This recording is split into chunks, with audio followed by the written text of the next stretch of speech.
Hürmetli vatandaş, bugünkü leksiyelerimizi başlayımız. Leksiyede Sılgacı Roza, Washington'dan sözdeyimiz. Bugünkü ise 2019 yıl 11. ayının 2. günü haftiye. Şembe. Bugün sizlerge leksiye sözleştim burunqıdak adetimiz boyunca bir kelime vaziyet doğrusu sözleyelim. Vaziyet bunda. Şangan şehir halkı 11. ayının 2. günü Şangan'da bir qancha rayonda bo'libmi Victoria bağçısı qatarlıq joylarda yig'ilish namoyish o'tkazib, birinchi xalqaro yordam talab qilish, ikkinchisi o'z taqdirini o'zi belgilash to'g'risida xalqaro va jamiyatga talab qo'ydi, namoyish qildi, yig'ilish o'tkazdi. Mana bu sizga bizga munosabatli katta butun Jungo Kompartiya hukmronligidagi butun Jungoga munosabatli vaziyatdir. Biz endi tövanda shuni davr qilgan holda hurmatli vatandoshlarga leksiya so'zlaymiz. Mavzu mundaq.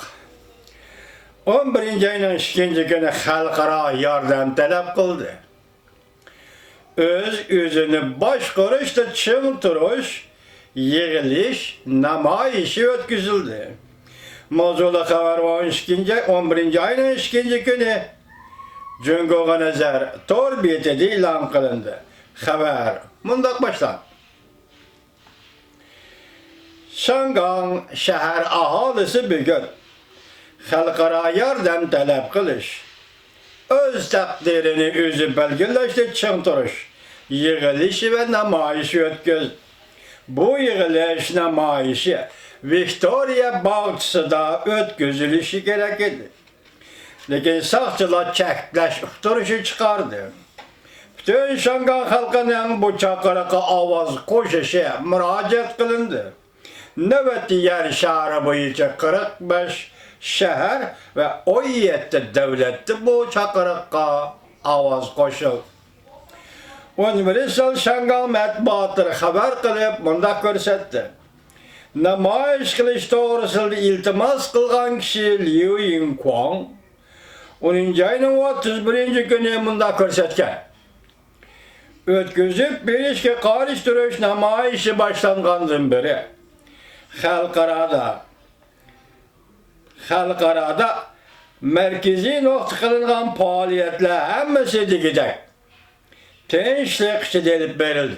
Yani xalqaro jamiyatning merkezi nokta kılınan namoyishning xarakterini yoki talablarini xalqaro jamiyat ko'rsatishni maqsad qilgan namoyishlarning hemmesi digidek tinchlik ichida boshlandi va tinchlik ichida oxirlashdi.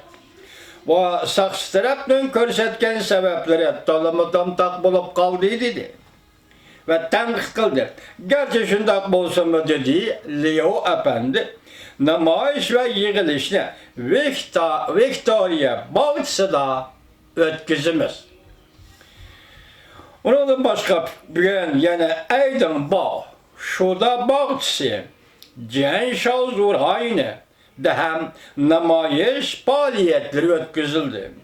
Shunda qilib 11. ayının 2. günü Şangan'da xalqaro yordam talab qilish, o'z taqdirini o'zi belgilashda ching turish faoliyati, namoyish faoliyati boshlandi, yo'lga chiqdi.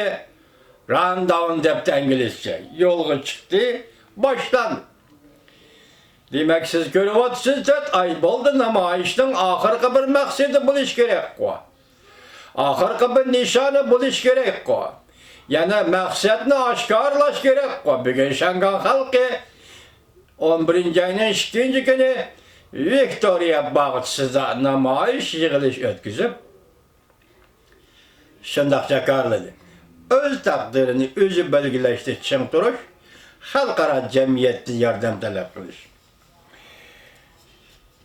Xalqaro yordam talab qilish yig'ilishi va namoyishga ovoz qo'shishning 11. ayının 2. kuniga o'rinlashtirilishi hikmetlik bir iş dep qaraldı.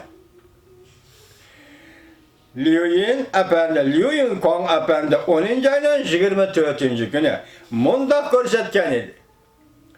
Növbetli Yaponiya, Tayvan, Avustraliya, Germaniya, Angliya, Fransiya ve Belgiya, Amerika, Kanada qatarlıq devletlerdi. Şu devletlerdeki gruplar, ümmekle, yani Şangang'da ve gruplar ümmekle, şu devletler bilen alakalı işe başladı.